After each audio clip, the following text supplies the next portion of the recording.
हमें जनजातीय गौरव दिवस मनाने की क्या जरूरत है ना? मुझे ब्यूरोक्रेसी स्टार्टिंग में नेगेटिव फॉर्म में इसको एक डिजीज के तौर पर माना जाता है। बता सकती है किसने बताया था इसको डिजीज? ब्यूरोक्रेसी वर्ड जो है इसका मीन क्या होता है एक्चुअल? मेडिवल हिस्ट्री की क्या खासियत थी, क्या विशेषता थी? सरकार तमाम प्रयास करती है, स्पेशल प्रोविजंस बनाती है, स्पेशल राइट्स देने की कोशिश करती है, पैसा भी लाया गया, स्टिल ये अनरेस्ट क्यों है ट्राइबल्स के अंदर? प्लीज आपका नाम है शीतल ठाकुर, यस सर। तो आप अपने बारे में थोड़ा बताइए सर। सर मेरा नाम शीतल ठाकुर है। मैं मध्य प्रदेश के तामानगरी जिला बालाघाट तहसील वाराशुनी की निवासी हूँ। सर मेरी स्कूली शिक्षा तहसील वाराशुनी से ही कंप्लीट हुई है। उसके पश्चात मैंने अपना ग्रेजुएशन बीए में मानकुर बाई शासकीय arts and commerce college Jabalpur से किया है। सर मेरी हॉबी गाना गाना और डायरी लेखन करना है और ये मेरा प्रथम प्रयास है सर। Very good. तो आपने ये सब बच्चे ऐसा क्यों कर रहे हैं? आपका भी वो ये भौतिक विज्ञान, रसायन विज्ञान, गणित था, उससे बदल के इतिहास, भूगोल, समाजशास्त्र में आ गए। Yes sir. सर एक आईएएस मैडम है टीना दाबी, उनसे मैं काफी इंस्पायर हूँ। किससे? टीना दाबी। अच्छा, टीना। यस। अच्छा। तो कहीं ना कहीं उनसे इंस्पायर होकर भी मैंने बीए सब्जेक्ट ऑप्ट कर लिया था और पहले मैं यूपीएससी की प्रिपरेशन में थोड़ा इंडल्ज हो गई थी, तो उस वजह से मैंने बीए ले लिया था। Very good. तो अभी आप समाजशास्त्र में क्या क्या पढ़ा है आपने? सर ये मैंने ग्रेजुएशन के सब्जेक्ट में पढ़ा था और सर जितना सिलेबस में था वही सब पढ़ा है। तो कौन क्या क्या सिलेबस में था आपके? सर सोसाइटी क्या थी, सोशियोलॉजी क्या थी, उनके जो कंसेप्ट सोशियोलॉजिस्ट के होते हैं वो सब पढ़ा था। तो give me the definition of sociology. Yes sir. Sir sociology एक ब्रांच है जो स्टडी करती है सोसाइटी के, उनके ह्यूमन रिलेशंस के। मैकाइवर एंड पेज ने एक डेफिनेशन दी है। मैकाइवर एंड पेज का नाम सुना है? सुना है सर। सोशियोलॉजी में तो क्या उन्होंने कहा है? सॉरी सर मुझे याद नहीं है। सोसाइटी की डेफिनेशन बताओ। Yes sir. सर सोसाइटी किसी पर्टिकुलर रीजन में जो ह्यूमंस हैं उनके जो सोशल इंटरेक्शंस हैं, उनके लॉज एंड कस्टम्स हैं, उनसे बनती है सर सोसाइटी। थिंकर्स में क्या क्या पढ़ा है? सर सारे थिंकर जो सिलेबस में मेंशन थे सर उनको पढ़ा है मैंने। सोशियोलॉजी के जनक कौन है? सर इन्हें अगस्त कोम्टे ने कौन सा सिद्धांत, महत्वपूर्ण सिद्धांत दिया पहली बार? सर सॉरी सर रिकॉल नहीं कर पा रही हूँ। इसको रिकॉल नहीं कर पा रही। तो अभी और भारत में जो प्रोफेसर एम.एन. श्रीनिवास थे उनको पढ़ा है आपने? सर पढ़ा है। तो उनका क्या सिद्धांत था? रिकॉल नहीं कर पा रही हूँ सर। रिकॉल नहीं कर पा यस रहे? सर। तो और प्रोफेसर दुबे का नाम सुना है? एस.सी. दुबे का? अच्छा, और बताइए, और ये इतिहास में क्या क्या पढ़ा है आपने? Sir ancient history, medieval, modern. अच्छा। मेडिवल हिस्ट्री की क्या खासियत थी, क्या विशेषता थी भारत में? सर आर्ट एंड कल्चर का हम कंट्रीब्यूशन मान सकते हैं उस पे। और क्या खासियत थी? सर मुझे आर्ट एंड कल्चर ही अभी याद आ रहा है और अच्छा। लिटरेचर से भी। मॉडर्नाइजेशन जो हुआ, शहरीकरण की प्रक्रिया भारत में कब शुरू हुई थी? सर इंडस वैली सिविलाइजेशन से शुरू हो गई थी। वो तो उस समय थी और वो तो एक उसका कालांतर Yes, में अंत हो गया, परंतु उसके बाद जो मेडिवल इंडिया में कहा किसके समय हुआ? शहरी सभ्यता का विकास हुआ और सीमित था, पर प्रक्रिया वहां से शुरू हुई थी। Sorry sir. और बताइए, और भूगोल में क्या क्या पढ़ा आपने? सर फिजियोग्राफी डिविजन्स पढ़े हैं, क्लाइमेट पढ़ा है। अच्छा। समाजशास्त्र में बेवर को पढ़ा था? बेवर? सर पढ़ा है सर। बेवर ने कौन सा सिद्धांत दिया? सर ब्यूरोक्रेट का सिद्धांत दिया। ब्यूरोक्रेट नहीं, bureaucracy. Sorry sir. Modern bureaucracy. तो मॉडर्न सोसाइटी में ब्यूरोक्रेसी की क्या भूमिका है? सर पॉलिसी इम्प्लीमेंटेशन के लिए सबसे पहले मैं बोलना चाहूँगी। और सर पॉलिसी मेकिंग में भी उनका एक बहुत बड़ा रोल है। और sir socio economic development, socio economic welfare में भी उनका एक अहम योगदान है सर। आप पूछ लीजिए। शीतल, यस मैम। आप बालाघाट से हैं, राइट? Yes ma'am. तो बालाघाट में महिलाओं का तो अच्छा सशक्तिकरण यस है, मैम। क्या कारण है उसके? सर सबसे पहले तो मुझे लगता है एजुकेशन लेवल जो है वहाँ पर काफ़ी अच्छा है। 4th लिटरेसी रेट है अगर देखा जाए तो एमपी में। सर दूसरा मुझे लगता है ट्राइबल्स की जो पॉपुलेशन है वो भी कहीं न कहीं ठीक है, और उस कारण भी मुझे लगता है कि वुमेन्स का जो एम्पावरमेंट है वहाँ देखा जाता है। ठीक है, तो अभी आपने दोनों कारण बताए, एक तो हाँ जी। Literacy rate yes ma'am. और दूसरा ट्राइबल की पॉपुलेशन। तो अगर हम पहले पे आए literacy rate, yes ma'am. Literacy rate आपने कहा अच्छा है, यस फिर मैम। क्यों वहाँ पे नक्सलिज्म की समस्या है? Yes ma'am. मुझे ऐसा लगता है कि जो बॉर्डर एरियाज़ है और जो डेंस फॉरेस्ट है बालाघाट का, वो कहीं न कहीं एक मुख्य रीज़न है कि वहाँ पे नक्सलिज़्म जैसी समस्याएँ देखी जाती है। नहीं, डेंस फॉरेस्ट तो बहुत सारी जगह है, बैतूल में भी है, बिल्कुल। सतपुड़ा, ये मैम सारी जगह, उसका वही एक क्यों मुख्य है? कारण ट्राइबल पॉपुलेशन भी है कि ट्राइबल पॉपुलेशन और भी जिलों में है, बिल्कुल बट छिंदवाड़ा में है, बिल्कुल बैतूल मैम, में है। बिल्कुल। बहुत सारे फैक्टर्स इसके लिए कंट्रीब्यूट करते हैं। इसमें ट्राइबल पॉपुलेशन मुख्यतः ऐसे कंट्रीब्यूट करता है जैसे कि मैम जो ट्राइबल्स है वो जैसे बहुत समय से सोशो इकोनॉमिकली बैकवर्ड रहे हैं, और इनका जो एम्प्लॉयमेंट रेट है वो भी काफ़ी कम है। तो ये जो नक्सलिज्म होते हैं वो एक ऐसे पर्सन की खोज पर देखते हैं जो उनके कहीं न कहीं काम आए, उनके इसमें सॉरी। अभी आपने कहा कि लिटरेसी रेट अच्छा है, तो जब हम नक्सलिज्म को खत्म करने की बात करते हैं तो सबसे पहले यही कहते हैं कि एजुकेशन अच्छा होना यस चाहिए। मैम। एजुकेशन भी अच्छा है, आप बिल्कुल। बता रही हैं, है ना? फिर भी ये है, तो उसका मुख्य कारण आपको लग रहा है कि एम्प्लॉयमेंट नहीं है, यस मैम। है ना? Yes employment ma'am. की कमी है, तो वहाँ तो इतना बढ़िया हमारी प्राकृतिक संपदा है, तो फिर बिल्कुल। एम्प्लॉयमेंट की क्यों कमी है? मैम इंडस्ट्रीज़ वहाँ पे बहुत कम है, जिस कारण बस जितने मिनरल्स हमारे उत्पाद होते तो हैं क्या वो वहाँ दूसरे के ट्राइबल्स वहाँ इंडस्ट्रीज आने देते हैं? Sorry ma'am? इंडस्ट्रीज को लगाने के लिए मैम वहाँ के कुछ-कुछ ट्राइबल्स कोऑपरेट करते हैं? कुछ-कुछ जगह ऐसी है मतलब जहाँ पे जो मिनरल्स प्रोडक्शन होते हैं वहाँ पर जो ट्राइबल कम्युनिटी वहाँ पे ज़्यादा नहीं रहती है। हम्म, तो तो फिर और कहाँ इंडस्ट्री लगेगी? ऑलरेडी वहाँ जितनी माइनिंग इंडस्ट्रीज है वहाँ पे, तो और कहाँ आप कह रही कि किधर कहाँ पर लैक है इंडस्ट्रीज का? तो मुझे दूसरा कारण ये भी लगता है मैम कि फाइनेंशियल इंक्लूजन भी एक रीज़न हो सकता है। दूसरा मैम इंफ्रास्ट्रक्चर भी एक रीज़न हो सकता है जिस कारणवश वहाँ पे इंडस्ट्रीज़ नहीं है। इंफ्रास्ट्रक्चर कैसा? मैम इक्विपमेंट हो जाए, मशीनरी हो जाए, स्किल लेबर्स हो जाए, तो ये सब चीज़ें भी वहाँ पे कमी नहीं, है। वो सब तो लाई जा सकती है, बिल्कुल उसके लाई जा प्रयास सकती भी है। किए जाते हैं, फिर भी मतलब हमारे बालाघाट में हावी क्यों है नक्सलिज्म? मैम वही एक बॉर्डर रीज़न मैं मुख्यतः मानती हूँ उस चीज़ को। हम्म, और डेंस फॉरेस्ट जो है यहाँ पर उनके छुपने के लिए एक बहुत बेहतर जगह साबित होते हैं। और मैम ये मैं यही याद कर पा तो रही हूँ आपको अभी। क्या लगता है कि अभी हमारे भाइयों, जनजातीय भाई बहनों की स्थिति कैसी है? मतलब जैसा हम चाहते हैं वैसी है, या उसमें और सुधार की आवश्यकता है? मैम मतलब सुधार ये की सारी प्रॉब्लम्स, आंदोलन, ये सब क्यों होते हैं? मैम बिल्कुल सुधार की आवश्यकता है और सरकार इसमें निरंतर प्रयास भी कर रही है। सरकार चाहे स्कूली शिक्षा की बात हो, एम्प्लॉयमेंट की बात हो, चाहे हेल्थ की बात हो, सब में सरकार जो है प्रयास कर रही है मैम। हमें जनजातीय गौरव दिवस मनाने की क्या जरूरत है? मैम उनके कल्चर को प्रमोट करने के लिए उनका मतलब उनका जो सोशल है, कल्चरल एस्पेक्ट तो है क्या उसको भी पहले से नहीं हो रहा था ये? मैम बिल्कुल हो रहा था, बट कहीं न कहीं अगर जो 15 नवंबर है वो जहाँ तक मैं याद कर पा रही हूँ, मैं सॉरी बोलो।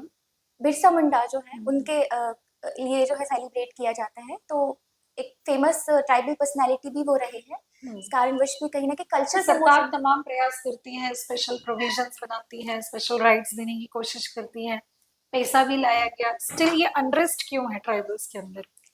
मैम जैसा कि फर्स्ट लिटरेसी रेट मैं इसको एक कारण मानना चाहूँगी।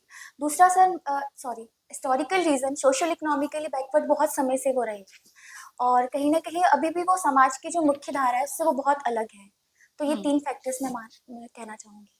अच्छा, तो आपको लगता है कि जो राजनीति है ना, राजनीति जीवन को बदल सकती है, ट्राइबल्स के जीवन को? मैम बिल्कुल बदल सकती है। कैसे अगर बदल सकती पॉलिसी है? मेकिंग बेहतर तरीके से और उसका प्रॉपर इम्प्लीमेंटेशन होता है तो हम बिल्कुल बदल सकते हैं। तो क्या पॉलिसीज और बननी चाहिए जिससे बदला जा सके? मैम जैसे कि हम उनका एम्प्लॉयमेंट रेट को बढ़ाने के लिए हम बहुत सारी स्वरोजगार स्कीम्स ला सकते हैं और एजुकेशन लेवल को बढ़ाया जा सकता है उनके, और कोशिश और की जा सकती है कि उनका जो जैसे कि वो वन पर बहुत ज़्यादा डिपेंड होते हैं, उनकी लाइवलीहुड उन्हीं से जो है चलती है, तो हम उस पर बहुत अच्छे प्रयास कर सकते हैं। जैसे हम वोकल फॉर लोकल इसमें प्रमोट कर सकते हैं, उनके जो गुड्स होते हैं। आप थोड़ी सी नर्वस हो रही हैं, बार बार ऐसे कर रही हैं जैसे Yes, ma'am. रिलैक्स नहीं फील कर रही हैं। थोड़ा सा चलो थोड़ा आप रिलैक्स फील कर लो, अपनी गायन जो आपने हॉबी रिलैक्स रहो। गायन जो हॉबी लिखी है थोड़ा उससे रिलैक्स हो जाओ। कौन से Yes, गाने गाती हैं आप? मैम हिंदी फिल्म सॉन्ग्स मुझे बहुत पसंद है, वो सारे गाने में गाती हूँ। ट्राइबल हाँ, ट्राइबल रिलेटेड कोई कोई गाती आपको हूँ song? ट्राइबल? ट्राइबल रिलेटेड अभी मैं अच्छे से नहीं गा पाऊंगी सर। ओके तो कौन सा गाना आप सबसे अच्छा गाती हैं? बड़े अच्छे लगते हैं, मेरा बहुत फेवरेट सॉन्ग है, हाँ, वो मैं सुनाइए गा और थोड़ा सकती हूँ। रिलैक्स हो जाइए। हम्म। बड़े अच्छे लगते हैं ये धरती, ये नदियाँ, ये रहना और तुम, हाँ बड़े अच्छे लगते हैं हम तुम, इतने पास हो जितने दूर हो चांद सितारे, मन को तो यूं लगते हैं जो लगते हैं ना प्यारे, मगर सच्चे लगते हैं। बहुत अच्छा, गुड, अभी रिलैक्स फील हो रहा है? Very good. कूल डाउन हो गया, आराम से बैठो है ना। अच्छा ठीक है। आपने आपके मार्क्स तो अच्छे थे, Yes, ma'am. परसेंटेज अच्छे हैं, यस मैम।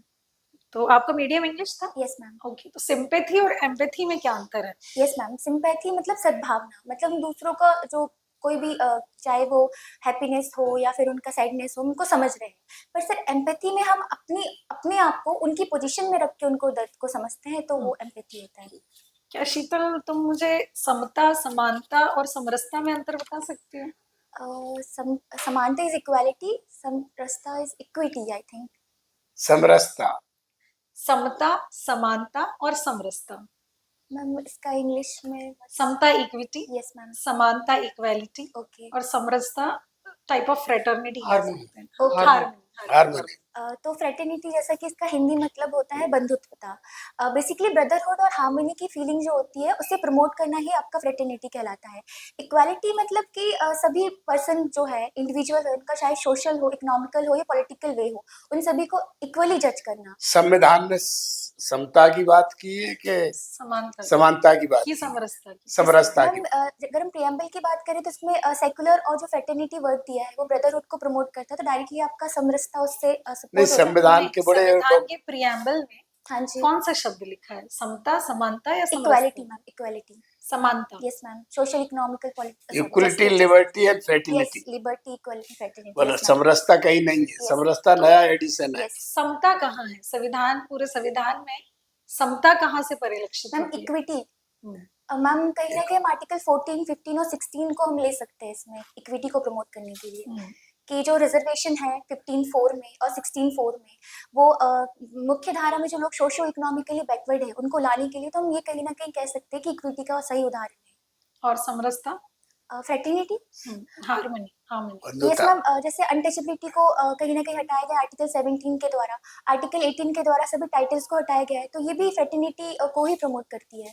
इवन जो सेकुलर स्ट्रक्चर है प्रियम्बल का वो भी फ्रेटर्निटी को प्रमोट करता है। क्या डीपीएसपी को लागू किए बिना सरकार अच्छी नहीं मानी जाएगी? मैम जैसे कि डीपीएसपी एक गाइडलाइंस है, सरकार को गाइड करती है कि आपकी पॉलिसी मेकिंग कैसी होनी चाहिए, और जैसे कि ये जस्टिसेबल नहीं है, इन्फोर्सिबल नहीं है, बट हाँ अगर हम कोशिश करें अपनी पॉलिसीज में इसको लाने का, तो बेहतर हम प्रशासन और वेलफेयर स्टेट को स्टैब्लिश कर बिना डीपीएसपी को लागू किए सरकार बेहतर मानी जाएगी या नहीं मानी जाएगी? सकते। क्योंकि वो बाध्यकारी नहीं है। बिल्कुल नहीं मैम, सॉरी मैम आपका क्वेश्चन नहीं समझ पाई। अगर हम डीपीएसपी के जो प्रिंसिपल्स हैं, Yes, ma'am. अगर उसको हम 100% लागू नहीं कर पा रहे हैं, तो क्या हम संविधान की जो मूल भावना है उसको लागू कर पा रहे हैं या नहीं कर पा रहे हैं?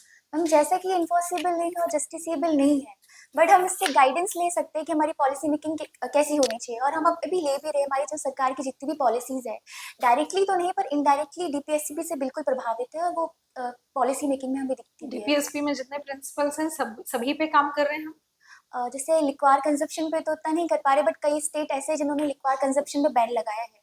और अगर हम बात करें मिड डे मील, तो आर्टिकल 45 इससे बिल्कुल जस्टिफाई होता है। एनवायरमेंट की बात करें तो एनवायरमेंट प्रोटेक्शन एक्ट 1986 होता है, तो कुछ हद तक के हम बिल्कुल डीपीएसपी को अपनी पॉलिसी मेकिंग में शामिल कर रहे हैं मैम। डीपीएसपी की बात चल रही है शीतल जी, ma'am. कौन सा इंटरव्यू आपका ये? मेरा पहला इंटरव्यू सर। डीपीएसपी को इन्फोर्सेबल नहीं बनाया, बिल्कुल। क्यों नहीं बनाया गया? इसके अ, बारे में संविधान सभा में किसी ने कुछ कहा था? सर मुझे ये तो याद नहीं है किसने कहा था, बट मैं इतना जानती हूँ कि इन्फॉर्सेबल उस टाइम पे जब भारत आज़ाद हुआ था, तो उसके सामने बहुत सारी कई चुनौतियाँ थी, चाहे रिफ्यूजीज़ की लेकर हो या फिर नया देश हो, कैसे उसको एडमिनिस्ट्रेट करना है। तो उस समय इतनी फाइनेंशियल कंडीशन हमारी अच्छी नहीं थी, ना ही किसी स्टेट की थी, तो उन्होंने ऐसा माना था कि इसे इन्फॉर्सेबल ना रखा जाए तो ही बेटर रहेगा। डीपीएसपी के फंडामेंटल राइट्स हैं या अ, अलग हैं? अलग है सर। पक्का? Yes sir. डीपीएसपी किसने बनाई थी, किसने बोला था कि डीपीएसपी होनी चाहिए? अम्बेडकर सर।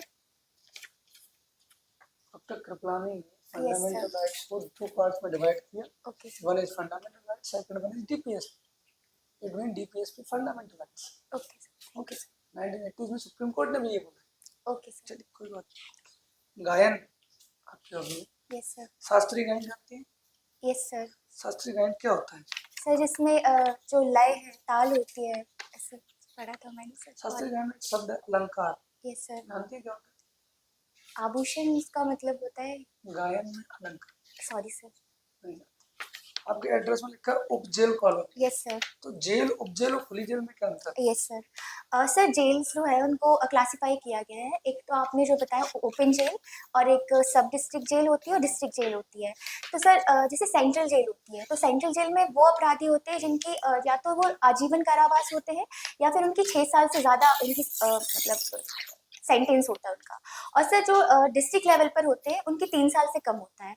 और जो आपका सब डिस्ट्रिक्ट लेवल होता है, उपजेल जिसे बोला जाता है, उसमें 3 महीने से कम, और जो अंडर ट्रायल होते हैं उन अपराधियों को वहाँ पे रखा जाता है। तो ओपन जेल को सर ओपन जेल उन अपराधियों के लिए है जहाँ जिनकी जो सजा है वो थोड़ी कम हो, या फिर जहाँ पर जो रूल्स एंड रेगुलेशन है वो काफी कम जेल हो। में चले जाएंगे ना, आपने बोला 3 महीने से कम। बिल्कुल तो अपन फिर डिफरेंस क्या हुआ ओपन जेल और ये जेल में? सर वहाँ के जो सॉरी वहाँ पे जो अपराधी होते हैं वहाँ पे उनको थोड़ा rules and regulations come follow करना पड़ता है, जैसे वो किसमें? अदर एक्टिविटीज में भी पार्टिसिपेट कर सकते हैं। किस जेल में? सर ओपन जेल में। Open jail. एमपी में ओपन जेल कहाँ है? सर ये अशोक नगर चंदेरी में है, मोंगी वो तो समथिंग। पहली थी ना। Yes sir. इसके अलावा और फिर? इसके अलावा सर मैं याद नहीं कर पा रही थी। ठीक है। सोशियोलॉजी की बात चल रही थी, है ना? यस कांटे साहब की बात चली। Yes sir. तो क्या हमें पता है कि फादर ऑफ सोशियोलॉजी कांटे, तो ये कांटे ने सोशियोलॉजी को सोशियोलॉजी के फॉर्म में डेवलप किया था। ये नाम सोशियोलॉजी सबसे पहले उन्होंने ही दिया, या फिर उन्होंने कुछ नाम और दिया था सोशियोलॉजी स्टार्टिंग में? सॉरी सर मैं रिकॉर्ड नहीं। चलिए कोई बात। सोशल फिजिक्स के नाम से उन्होंने बात किया। अच्छा थैंक यू बाद में उसको बोलिए। चलिए ब्यूरोक्रेसी की बात चलिए। Yes sir. तो ब्यूरोक्रेसी स्टार्टिंग में एक नेगेटिव फॉर्म में आया था। Yes sir. इसको एक डिजीज के तौर पर माना गया था। बता सकती है किसने बताया था इसको डिजीज, क्या नाम था? Sorry sir. इसको ब्यूरो नहीं है टाइप की एक डिजीज बताया था, ओके थैंक है यू ना? सर। ये ब्यूरोक्रेसी वर्ड जो है इसका मीन क्या होता है एक्चुअल में? मैं अभी याद नहीं कर पा रही sir. Bureaucracy word, bureau plus cracy. Sorry दफ्तरशाही रिलेटेड टू ऑफिस समथिंग। कोई बात नहीं। एसटी के लिए संवैधानिक प्रावधान बताइए क्या क्या? Yes sir. एसटी के लिए कौन कौन से कॉन्स्टिट्यूशनल प्रोविजंस हैं? Yes sir. सर सबसे पहले 244 के तहत जो है ट्राइबल एडवाइजरी काउंसिल बनाने की बात कही गई है। सर इसके पश्चात 275 के अंदर जो है कुछ ट्राइबल स्टेट है उनको ग्रांट्स दिए जाने की बात की गई है। और सर 330 है जिसमें लोकसभा में कुछ एसटी से रिलेटेड सीट्स जो है डेफिनेशन क्या है? सर ऐसे कोई डिफाइन टर्म तो नहीं है, बट इसको आर्टिकल 342 1 सब क्लॉज 1 के तहत जो है जोड़ा गया था। हाँ डिफाइन है या फिर एक लिस्ट मिलती है? सॉरी सर आपने कौन सा आर्टिकल बोला? 342 सब क्लॉज 342 में डेफिनेशन मिलती है या फिर एसटी का एक लिस्ट मिलता है? सर जहाँ तक लिस्ट मिलता है, डेफिनेशन तो मैंने नहीं देखी। 366 में क्या है सर? सर वो 366 25 सब क्लॉज 25 में भी ऐसे डेफिनेशन ही है ना, बोला तो यही है कि डेफिनेशन। उन्होंने सॉरी आर्टिकल में ये कहा है कि जो 342 में अधिसूचित है उन्हें अगर ट्राइबल। आप जब पढ़ते हैं उसका हेडिंग तो डेफिनेशन ऑफ एसटी मिलता है ना लिखा हुआ। Yes sir. अगर कॉन्स्टिट्यूशन कह रहा है तो हम वही मान लेंगे। यस तो सर। डेफिनेशन भी 342 होगा, 366 होगा, सर 342 सब वो तो लिस्ट है। Yes sir. डेफिनेशन 366 में है ना। चलिए ठीक है, चलिए ठीक है। Okay, thanks.